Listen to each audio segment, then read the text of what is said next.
Okay, so Kimberly, hi. Thank you for coming along to the training session, and thank you for bringing some wonderful books with you after our discussion on the things that we were going to look at today, the components of phonological awareness. And as you can see, I put a couple in there as well, so that's fantastic, perfect. And I can see also, thank you, you put your notes there, you didn't have to sort of bring them back, thank you. I can see you've read the notes, great, so thanks so much. So we've had a look at the books today, we just had a quick look, and we might just discuss what we found were really valuable about these books when it comes to early years, for example. Mm-hmm. And even those children who are a little bit older, who have not had those experiences with phonological awareness, they haven't had the rhyming, the nursery rhymes from home and those sorts of things. Yeah. So from our little discussion, you've had so much to contribute, so we might just summarise some of the things that we identified as being really important about books like this. Yeah. Even the Dr. Seuss books, the old Dr. Seuss. Yes, beautiful. So I found that when I've used some of these resources, it's been a matter of building the skills and the confidence of the students that I work with. And so I'm finding, I have used, so like with the Cranky Bear, and trying to do a unit on that, I found it just wanting to know what the literacy focus should be. And so that one's more of like a rhyme based. Yes, so and when we're talking about this assessment and the remediation afterwards and what class teachers can do or what you can do one-on-one or in a small group, yes, that would be the focus. Yeah, and it's really great that you mentioned that one and brought that one in, because that is a very motivating book. Kids love that one, and a couple of other ones that you brought in, and they start even reciting them, which is great, and that helps with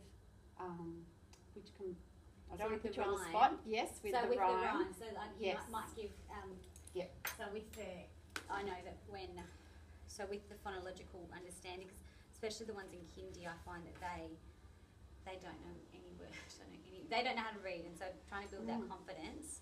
So so in the Jingle Jangle Jungle, on a cold and rainy day, 4 little friends found a perfect place to play. Yeah, and so giving that first sound. And that confidence is such a big start. Once they've got that with reading, with writing. Yeah. I can read, I can write. And they do, and I love it because they feel like they're following along, especially if I scan this and put it up on the board. That's what I find, because they're interacting, even if they're not reading, but that's that skill. Fantastic. So again, it's all about the listening, and a lot of this assessment today is listening, which is so important, as you know. Exactly. Yes. And so it's trying to figure out those ones that can't. Yeah. That's another part of my role. Yes, and hopefully this will make your role so much easier. Good. Yes. Great. Okay. And these are great, which I can see from the titles. Yeah. So the alliteration. Yes, and I can see even there Daphne the duck. So the initial sounds. So hopefully a lot of your children, if you're doing this at the end of the first year, which is the kinder year in New South Wales, or the beginning of grade 1. So hopefully they will be beyond the initial sound. Yeah. But you will find initial and final sounds. Like the two. Well, the first one's initial. Yeah. We're moving on to the second to focus on. That's right. Okay. Yeah. When we get to the middle sound, that's where you might find that there are a lot of kids who are just confusing, say, a and e. Yeah. And that's where we'll see when we model this today. I'm going to look at your mouth as well. Good. And yes, sorry, excellent. As soon as it comes to year 1, I'm finding that teaching blends, unless there's a really consistent practice or in the curriculum saying, like, we're trying to figure out the best system for teaching blends, like because across 2 schools there's 2 different ways of doing it. Yes. But you don't want to miss that as well. So it's but it's an Miss Reese, and it's going yes, but if there's an bossy S, it's A, it's a plain, like it's that next step right. to teach. So that's why this is the early stage really, Yeah. and we're just looking at the CVC words, Yeah. Oh, good. which is Okay. consonant, vowel, consonant. Yeah. Because most of these children aren't ready, because they've obviously got some literacy, some learning difficulties. Yeah. So sometimes if we bombard them with the bossy, which is a very hard concept, They're not and going the to AWAC, they're not. So what we're going to try to do is just get them to be confident with the CVC words, and and also the sight word component, which is another thing. Yeah. And yeah, so that's a great start. And then I haven't got the first book here, unfortunately. Yeah. What's happened to that? So I don't know if you've seen these. So these are really good. This one's a little bit advanced, but But if it was a tend CVC, to- it would be like the at. exactly. So you'd go bat, and then you'd get this as a T, cat, which is really great. Do you use the meow Yes, meow and magic in one New has South those. Wales? Great. I don't know if it's as a practice, but I used it in Victoria, Yeah. and one or two teachers are using it Great. here. So the meow books have actually got word slides, and so you can change the first Yeah. letter. So you can have the at, Yeah. and the kids love it. They move the slide through. So there's a B, so bat, and it might change to the C. Cat, sat. So that's just another resource if you've got it here. And Fitzroy Read is a big in Victoria as well.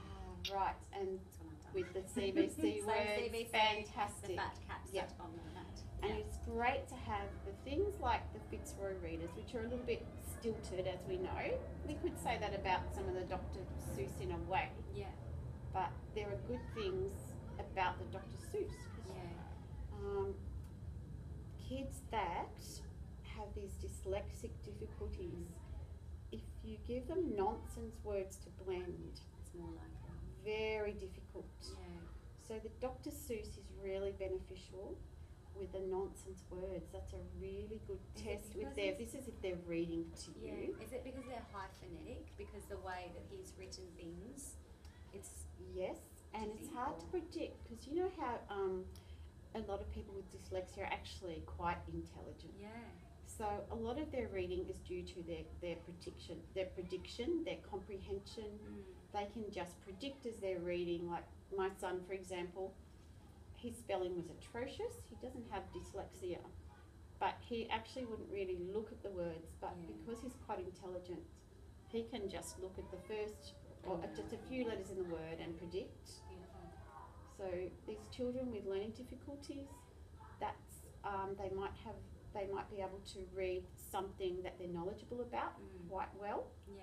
But when it comes to the nonsense words, it's purely Yeah. the phonetics, Yeah. and they struggle with that. So that's why I would never throw out the Dr. Seuss, as old as they are, Yeah. because there is a place for that. Absolutely. I probably wouldn't start with that if you've got somebody who's having trouble with just blending just the CVC words and segmenting, and Lovely. yeah. Oh, this has been great. This is good. Okay. So you've had so much experience in this area, which is But great. I So still want to learn this. and new- yes, new and this is testing going process. to help you with your small groups. Yeah.